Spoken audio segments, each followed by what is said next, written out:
Welcome to a new Footprints video. In this video, we're going to be talking about logs, how to extract them for the interface.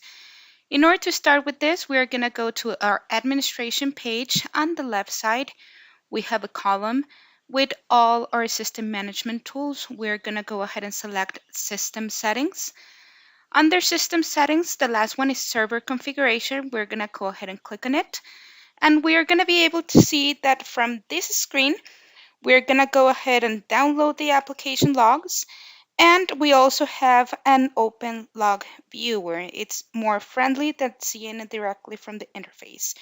Now, in order to enable the custom login, we're going to go ahead and select either errors, warning, informational, debug, and trace. We're going to be able to see that in the bottom we have package filters. This is to narrow down the issue that we're having. We're going to add a filter. For example, in this one, we're adding core.rule. Once it's done, we're going to hit unsave, and we're going to be able to see that it's just saved. At the bottom right, done.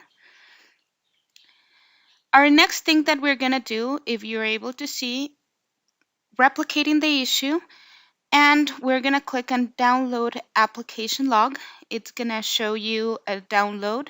We're going to go ahead and just open it. We're going to be able to see that it just downloaded an open file. We have the way to just go ahead and click on open and see it directly on any note editor.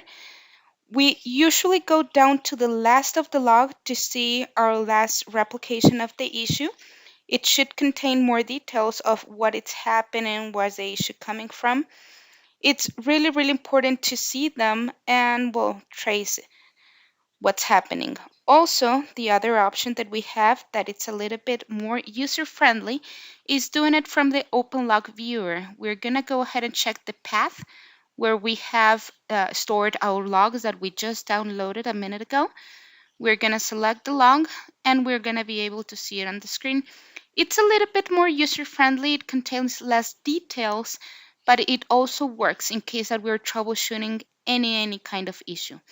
If we're able to see, I just filter them directly on error, so it's just showing me errors.